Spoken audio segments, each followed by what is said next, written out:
Now that the holiday season is over, and we've all had some time to watch the South Park exclusive events on Paramount Plus and digest it a little bit, we've kind of figured it was time to run down what we got wrong, and how does the show go forward from here? Now, as we mentioned, South Park did return for season 25, and from what we've seen, there hasn't been any parallels yet, so we felt like this is as good as times are to go ahead and deliver this review for you. My name is Matthew Schaefer Gage. And I'm Joe Vernola. And this is Suck My Balls Post-COVID Breakdown.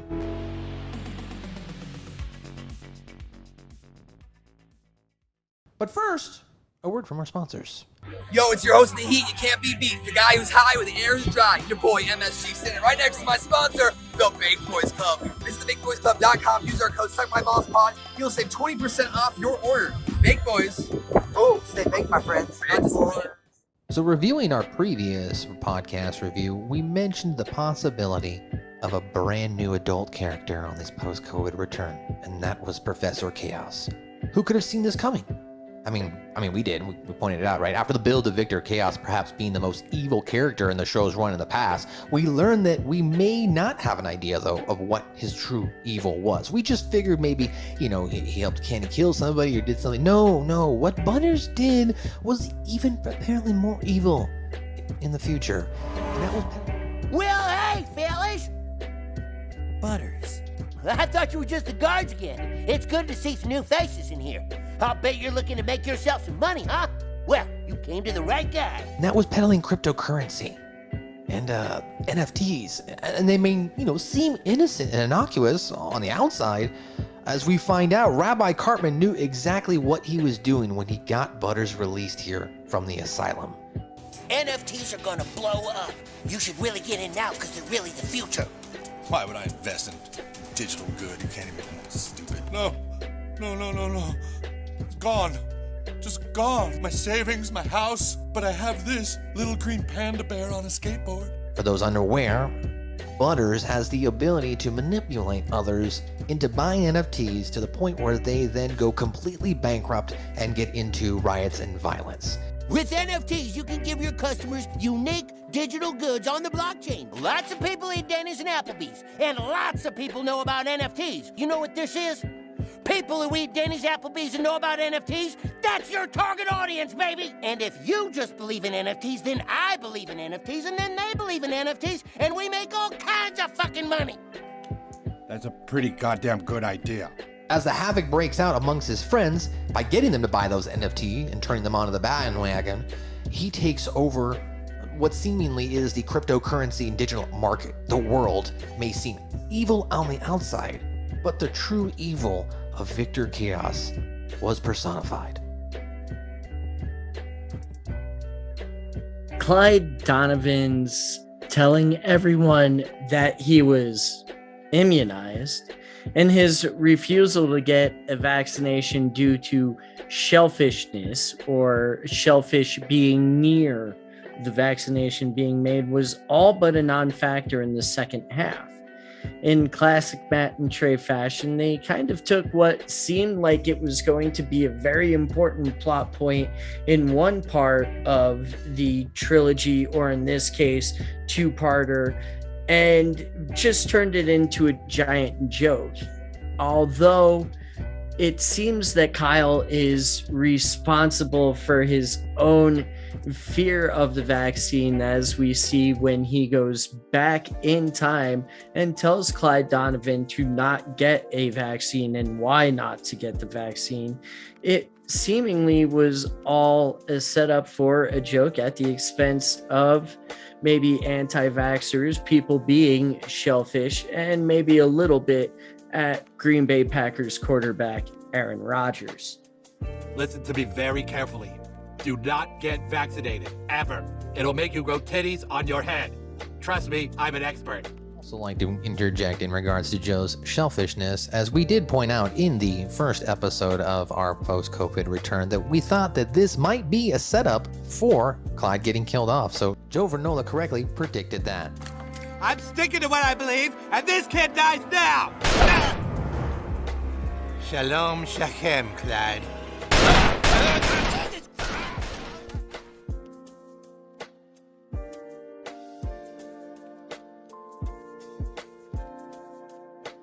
Cartman's quest for redemption. Now, as we saw in the episode, there was kind of a turning point at the end of the episode where we learned that Cartman was the one, unfortunately, ends up homeless. So much so that it almost could be said that he had to sacrifice himself, Joe. He had to turn himself into the Jesus of South Park in order for the timeline and everybody else's lives to return to normal. Cartman made a choice that almost none of us would make, and while everyone in South Park may be better for it, at least myself as a viewer, if not everyone as viewers, can't help but wonder what could have become of Rabbi Eric Cartman. And I was Kenny McCormick's very, very best friend. Kenny was not a Jew, but he had so many amazing Jewish qualities. Qualities that I see in my loving wife and my amazing kids that are right over there by Cal. All right, now just to get into our final moments here of the podcast, we're going to kind of take a step back here and list some of our favorite things that we like. Now, I think we have to kind of look at it, I want to say from one episode, but because it's a two-parter, I'm going to look at it from the full scope of things because it encompasses this. Eric Cartman is Rabbi Cartman. I mean, the brilliance of Cartman's development, in which you are under the impression that Cartman eventually grew up, became a better person, he became a legit rabbi, and he actually did have a good family. So much so that even in the final scenes here where Cartman makes Kyle look to be a bad guy in the church when they're trying to go back in time, Cartman is worried that he's going to lose his wife. So I really love the fact that we saw Cartman's development into an actual good person. As we pointed out there in the previous segment, unfortunately, it came at a cost. It definitely came at a cost, and that was, and again, Cartman showing that he could grow as a human just spoke volumes, and I think I may be looking a little too deeply into it when it could have been looked at as Matt and Trey saying that anyone is capable of change and making themselves a better person, even this sociopath who killed a person in 4th grade over $20. I also, liked more of the children in this episode where they make Kyle look out to be the bad guy. He's hiding his family up in the basement. I love you guys so much right now as he's trying to is he trying to shield them from what may happen if they go back in time, as he realizes that if they do go back in time, there's a possibility that he may lose them. So I like those interactions.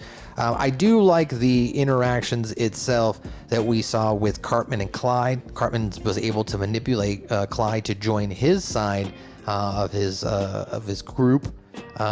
So there were some great puns in there as well. What else did you like, Joe? It felt a lot like an older episode of South Park without having to rehash things. And there were a couple times, especially in the first half of the episode or part 1 or whatever you want to call it, where Stan and Kyle openly reference, oh, what are we going to go on another adventure with Jesus now? And it felt very much like an older episode in that kind of arc with some of the more fanciful stuff like the time travel and everything. Are you disappointed they didn't pay off that joke and show Jesus at all? Yeah, you know what? There was definitely some untapped potential there. They could have definitely had Jesus show up. Right, because then it becomes even more of a morality type point where it's Cartman loud pointing out to Kyle, you're going to choose Jesus? You're supposed to be Jewish. Right, so there could have been something funny there. Okay, we alluded to it into the previous segment about Cartman's quest for redemption in regards to him sacrificing himself to becoming the Jesus Christ. Let's talk about that. The crust of this episode, how it all ends, is after the boys successfully go back in time, they realize that they can't necessarily change the past, as Randy alludes to. And that's another point we didn't point out, is Randy's quest to become the farmer, to become, to grow the weed. It's just about him growing weed and about making everybody happy. It has nothing to do with Kenny's DNA experiments. Kenny was just using it to get high to go back in time.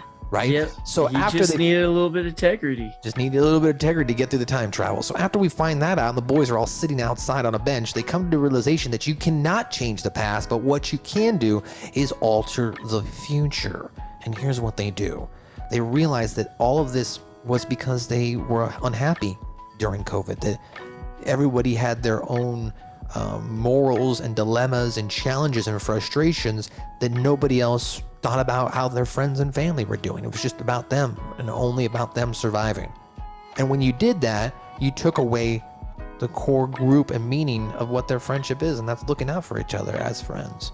So what they decided to do was, we went back to the very first part of this episode when we find out that back in the early times of our current time existence, that being the 2020s, 2021s, when COVID first started, we found out that the boys were going to try and blackmail one of the students there for tickets to the Denver Nuggets game, and they were then able to do that as adults, which was the funny part, right? You had Stan, Kyle, and Cartman all show up in fucking their aluminum foil. No, sweetheart. No, sweetheart. You farted. We saw it on video. You farted. So after convincing him the girl to get tickets to the Denver Nuggets, the boys, guess what? Boys come back together. Everyone is happy. And now we flash forward to the future. Joe, what happened in the final conclusion now as they're in their own Benny's again, or Applebee's? Yes, they're at Applebee's Denny's Supermax Plus. Applebee's Denny's Supermax Plus. Yes, and they're all having a good time and everything, except for a almost Jabba the Hutt-esque homeless Cartman, pissed off, sitting in a hovel of his only worldly possessions in a tent across the street from the Denny's, cursing Stan and Cat. Stan and Cat. That's right. And he's yelling at him. You see Butters, who apparently did not fall into the NFT hole. He is the manager of the Denny's Applebee's Supermax Plus. And he says he loves working for a living. Tells Cartman, is yelling him out the outside, "Fuck you, Stan! Fuck you, Butters! Fuck you, Cartman!" And then Butters tells Kyle, "We can't go through this again. We can't go through another Christmas feeling sorry for Eric." We then cut to Wendy comes in. And she sees Stan, and it looks like they're going to rekindle their relationship. And we find out that guess who had the Jewish kids this time? It was Kyle. Cat. Once again, Kyle gets screwed over here at Cartman here. Yeah. Well, guys, that is going to wrap it up here for your part 2 post-COVID return of COVID. We, of course, would love to have you check out our podcast, Suck My Balls, a South Park review, which you can do so by finding it on all your podcast providers, as well as you can also check out some of the recent videos and podcast recaps right here on our YouTube. We'll be back again for another review. Continue to follow us along as we review season 25 right here on YouTube. And I guess we'll be back with another, maybe a parallel timeline review of South Park in the future. Thanks for watching the video. Suck my balls. Suck my balls. Suck my balls. Suck my balls.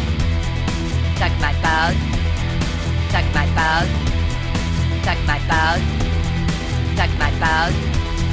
Suck my balls. Suck my balls.